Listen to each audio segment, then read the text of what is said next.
Assalamualaikum warahmatullahi wabarakatuh. Alhamdulillah kita kembali di episode ke-59. Sekarang kita mendiskusikan tentang syarat cukup yang kelima, yaitu dalam cara kita mempersepsi Al-Quran, yaitu kita melakukan takwil.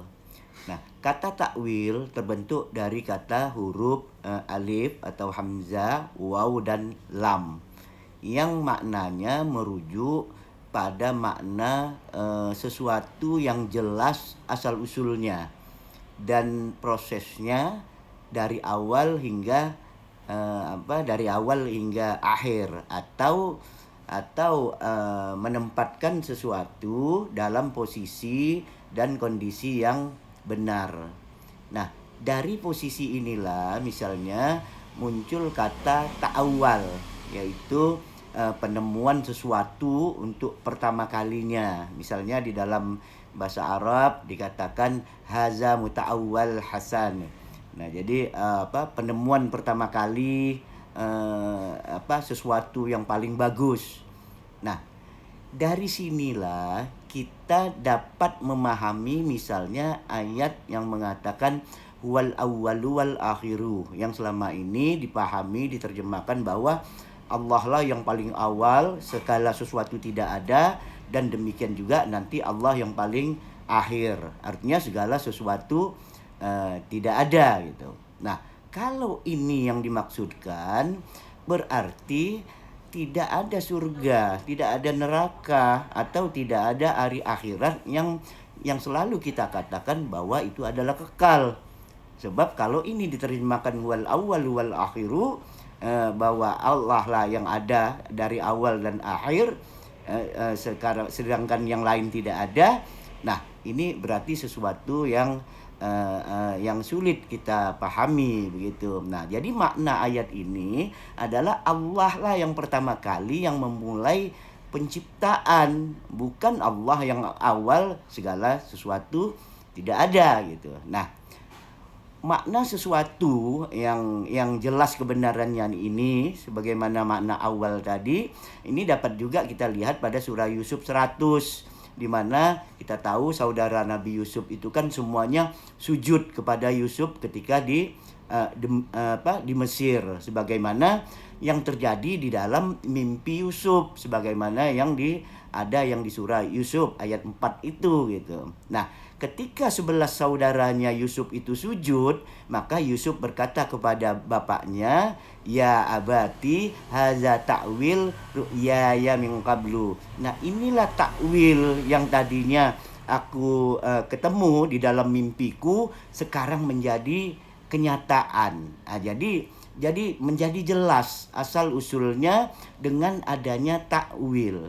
Demikian juga misalnya kita lihat dalam peristiwa atau cerita Nabi Khidir.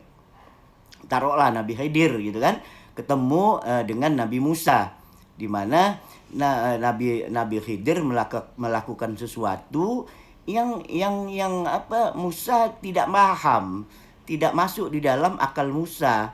Karena apa? Karena Musa tidak memiliki pengetahuan apa yang dilakukan oleh Nabi Khidir. Nah, setelah selesai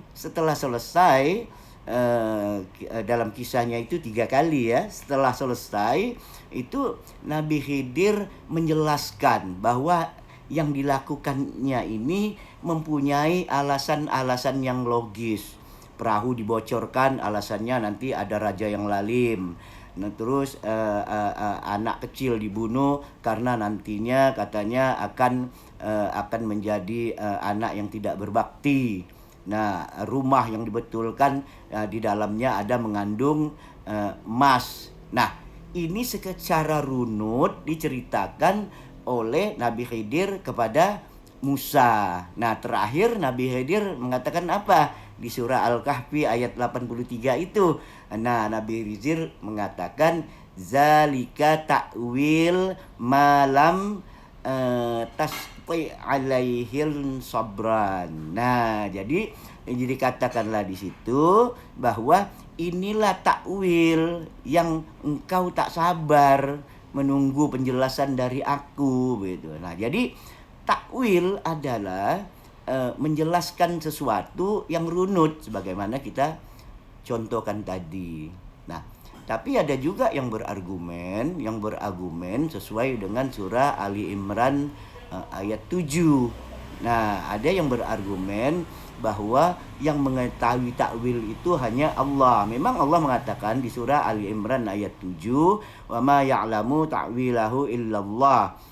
Dan tidaklah yang mengetahui takwilnya itu hanya Allah. Nah, kalau seandainya takwilnya itu yang mengetahui hanya Allah, nah berarti kita harus menanyakan kepada Allah.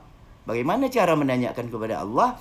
Yang melalui segala sesuatu yang ditinggalkan oleh Allah. Ayat-ayatnya dalam bentuk Al-Quran, alam semesta dalam bentuk fenomena dan tanda-tanda. Nah, dari sinilah kita dapat memahami, mentakwil, menceritakan secara runut.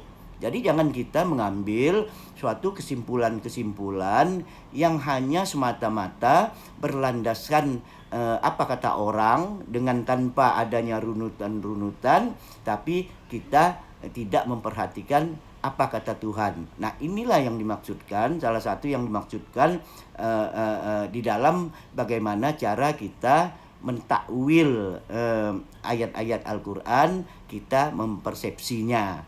Nah, jadi simpulannya apa? Melakukan takwil adalah merangkai bukti-bukti yang jelas, kebenarannya yang jelas asal-usulnya, sehingga tidak membuat asal-usul itu terputus. Dengan perkataan lain, dapat menggambarkan, dapat mendeskripsikan ada hubungan yang jelas antara masa lalu, masa kini, dan masa depan. Nah, disinilah perlunya kita memahami takwil. Misalnya di surah Al-Anbiya ayat 30 Allah katakan, awalam yaral ladzina kafaru annas samawati wal ard kanata ratqan fafataqnahuma. Bahwa bumi yang kita tinggali yang sekarang ini, bentuknya yang kita lihat ini sebenarnya dulu berbentuk dalam bentuk kesatuan, dalam bentuk keterpaduan.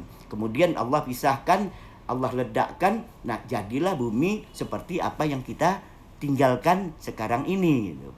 Nah, terus lanjutnya kalau kita lihat di ayat Ibrahim ayat 45, itu Allah mengatakan tabaddalul ar ghairil ar wassama. Allah akan mengganti bumi yang ada ini dengan bumi yang lain, demikian juga langit yang ada ini dengan langit yang lain. Wa barazu lillahi wahidatan qahhar. Nah, nanti pada waktu itu kita semua akan menghadap Allah yang Maha Qahhar. Nah, berarti bumi yang kita tinggal sekarang ini sebelumnya ada bentuk-bentuk lain. Nah, kemudian menjadi bumi yang kita tinggal sekarang ini, kemudian nanti Allah diganti, masa depannya nanti diganti dengan bumi yang lain yang kita kenal dengan konsep akhirat atau kiamat.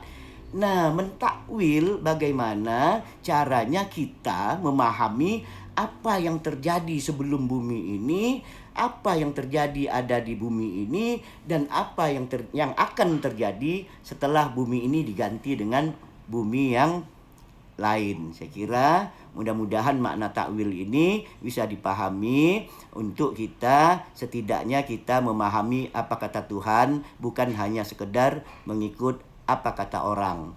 Assalamualaikum warahmatullahi wabarakatuh.